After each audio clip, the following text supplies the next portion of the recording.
Welcome back. Last time we built bases and dimension. Today we put them to work on the single most important picture in the subject. Take any matrix A with m rows and n columns. Hiding inside it are 4 subspaces. The column space is the span of the columns. It lives in Rm. The null space is the set of solutions to Ax equals 0. It lives in Rn. The row space is the span of the rows. It also lives in Rn. And the left null space is the null space of A transpose. It lives in Rm. Gilbert Strang named these the 4 fundamental subspaces. Our plan is simple. We reduce A to reduced row echelon form once, and from that single computation we read a basis for each of the 4 spaces, count their dimensions, and discover that they fall into 2 perpendicular pairs. By the end, a matrix will look like 4 spaces stitched together. Start with the column space. It is the span of the columns of A, and equivalently it is the set of all products. Ax as x ranges over Rn. Because Ax is a combination of the columns weighted by the entries of x, the column space is precisely the set of right-hand sides. B, for which the system Ax equals b, actually has a solution. That makes it the home of solvability, which we will lean on heavily next episode. To find a basis, reduce A and locate the pivot columns. The columns of the original A in those pivot positions form a basis for the column space. One warning that trips up nearly everyone: take the columns from the original matrix A, not from the reduced form, because row operations change the column space even though they keep the same columns independent. The number of pivots is the rank, written R, and that is the dimension of the column space. Next, the null space. It is the set of all vectors x that A sends to 0, the complete solution set of Ax equals 0. It always contains the 0 vector, and it is a subspace of Rn. To find a basis, reduce A and identify the free columns, the ones without a pivot. Each free column produces one special solution. Here is the recipe. Set that one free variable equal to 1, set every other free variable to 0, and then solve for the pivot variables using the reduced form. That gives you one vector. Do this once for each free column, and you get a set of special solutions that form a basis for the null space. Counting them is immediate, because there is exactly 1 per free column, and the number of free columns is n minus r. So the dimension of the null space, which we call the nullity, is n minus the rank. Now the 2 spaces that live on the row side. The row space is the span of the rows of A, equivalently the column space of A transpose, and it sits in Rn. The wonderful thing about row reduction is that it never changes the row space, because every row operation just replaces rows with combinations of rows. Though a basis for the row space is simply the non-zero rows of the reduced form, the number of non-zero rows equals the number of pivots, so the dimension of the row space is again R, the very same rank as the column space. That equality, that the row rank equals the column rank, is one of the quiet miracles of the subject. Finally, the left null space. It is the set of vectors y with A transpose, y equal to 0. Equivalently, y transpose times A equals the 0 row. It lives in Rm.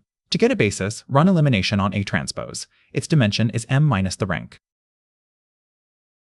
Here is where the 4 spaces lock together. They form 2 perpendicular pairs, 1 pair in each space.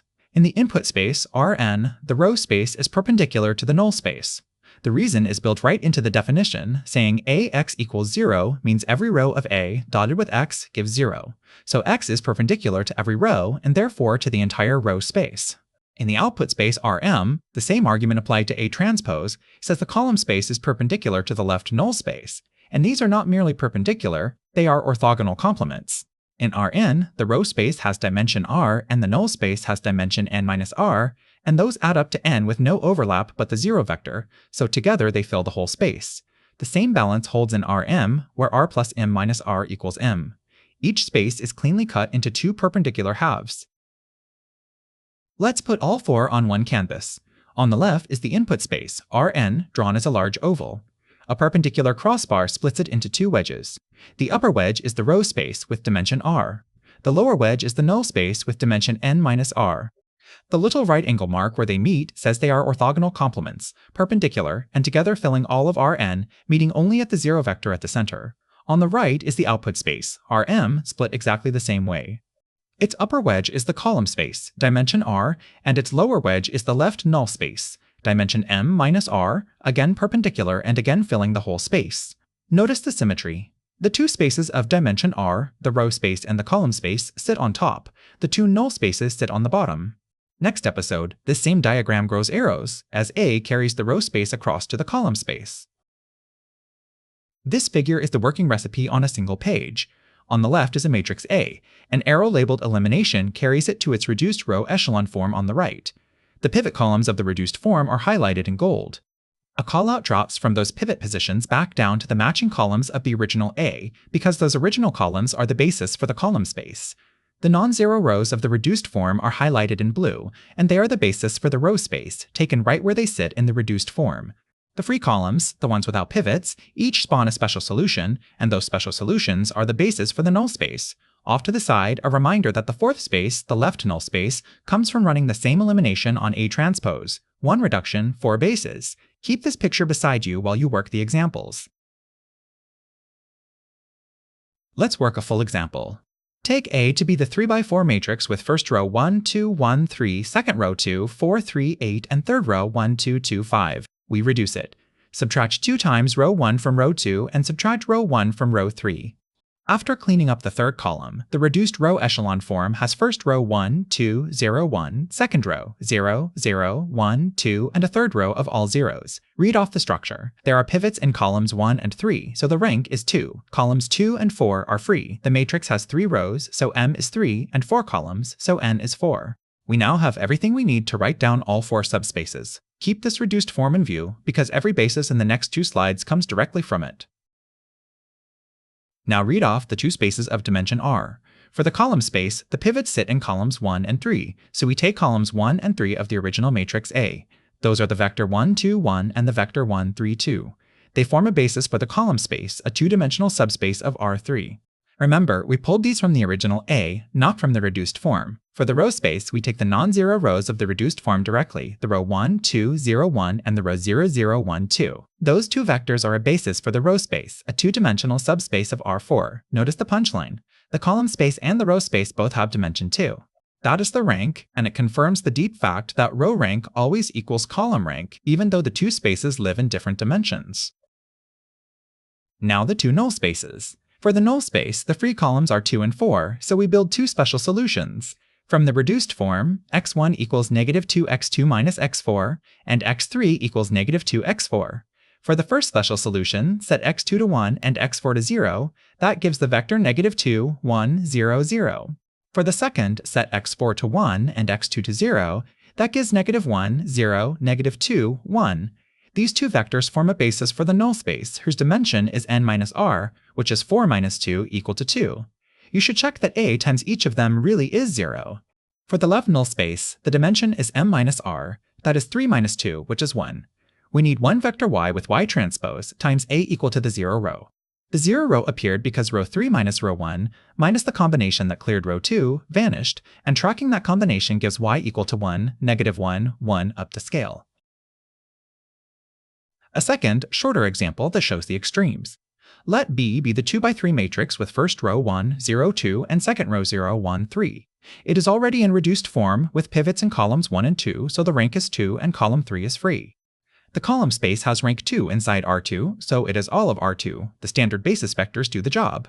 The row space is spanned by the 2 rows, dimension 2 inside R3. For the null space, x1 equals negative 2x3 and x2 equals negative 3x3, so the single special solution is negative 2, negative 3, 1, and the null space has dimension 1. The left null space has dimension m minus r, which is 2 minus 2, equal to 0, so it is just the 0 vector. Because B has full row rank, its column space fills the whole output space, which means bx equals b can be solved for every right-hand side. B, the next episode makes that connection precise. One more example at the opposite extreme. Let C be the 3x2 matrix with columns 1, 2, 3, and 2, 4, 6. The second column is just twice the first, so the matrix has rank 1. Reducing leaves a single non-zero row, 1, 2. Now all 4 spaces are tiny or large in a balanced way. The column space is the span of the single direction 1, 2, 3, dimension 1. The row space is the span of 1, 2, dimension 1. The null space comes from x1 equals negative 2, x2, giving the vector negative 2, 1, dimension n minus r, which is 1. And the left null space has dimension m minus r, which is 3 minus 1 equal to 2. Watch the balance. In the input space, 1 plus 1 equals 2, which is n. In the output space, 1 plus 2 equals 3, which is m. However a matrix collapses, the 4 dimensions always add back to the sizes of the 2 spaces. Let's collect the 4 dimensions in one table, because the pattern is worth memorizing. For a matrix with m rows, n columns, and rank r, here are the 4 spaces. The column space lives in Rm with dimension r. The null space lives in Rn with dimension n minus r. The row space lives in Rn with dimension r. The left null space lives in Rm with dimension m minus r. Notice the 2 clean sums. Inside the input space Rn, the row space and the null space dimensions add to r plus n minus r, which is n. Inside the output space Rm, the column space and the left null space dimensions add to r plus m minus r, which is m. The single number r, the rank, governs both the row space and the column space at once, which is why row rank always equals column rank. Keep this table in your head. Next episode, we build the rank nullity theorem directly on it. A little history. The word matrix and the idea of rank both come from James Joseph Sylvester in the 1850s, who defined rank as the size of the largest nonzero minor, a determinant of a square subblock. Georg Frobenius, working through the late 19th and early 20th centuries, made rank an intrinsic invariant of a matrix and proved the inequalities that still carry his name, including that the rank of a product is at most the smaller of the 2 ranks. The clean theorem that row rank equals column rank was nailed down by Kronecker and other 19th century algebraists. The modern packaging, the phrase, the 4 fundamental subspaces, and the single diagram that ties them together, is the signature of Gilbert Strang, whose course 1806 at MIT taught generations to see a matrix this way. We are following his picture. Let's recap. Every m by n matrix carries 4 subspaces. The column space is the span of the columns, lives in Rm, has the pivot columns of A as a basis, and has dimension equal to the rank R. The null space is the solution set of Ax equals 0, lives in Rn, has the special solutions as a basis, and has dimension n minus r. The row space is the span of the rows, lives in Rn, has the non-zero rows of the reduced form as a basis, and also has dimension r. The left null space is the null space of A transpose, lives in Rm, and has dimension m minus r. The 2 pairs are perpendicular, the row space is perpendicular to the null space inside Rn, and the column space is perpendicular to the left null space inside Rm. The remarkable part is that a single reduced row echelon form computation hands you every one of these bases and dimensions. Next episode, we count those dimensions with the rank nullity theorem and assemble Strang's big picture, where the matrix becomes a map from the row space onto the column space. Today, we found the 4 fundamental subspaces of a matrix. Start with a matrix A that is n by n. The column space is the span of its columns. It lives in Rm, and it is exactly the set of outputs Ax can reach. The null space is the set of all solutions to Ax equals 0. It lives in Rn. The row space is the span of the rows, also living in Rn, and the left null space is the null space of A transpose, living in Rm. To find a basis for each, reduce A to reduced row echelon form. The pivot columns of the original A form a basis for the column space. The non-zero rows of the reduced form give a basis for the row space. The special solutions, one for each free column, give a basis for the null space, and running elimination on A transpose gives the left null space. Their dimensions are tidy. The column space and the row space both have dimension equal to the rank. The null space has dimension n minus rank. The left null space has dimension m minus rank. Finally, 2 orthogonality relationships. The row space is perpendicular to the null space inside Rn, and the column space is perpendicular to the left null space inside Rm. Next episode, we turn these 4 pieces into Strang's big picture and read off when Ax equals b can be solved. If you got something out of this, please like the video, drop a comment with what clicked for you or what didn't, and subscribe for more educational videos. Every like, comment, and share helps push this work to more learners, which is what this channel is really about. Thanks for watching. See you in the next one.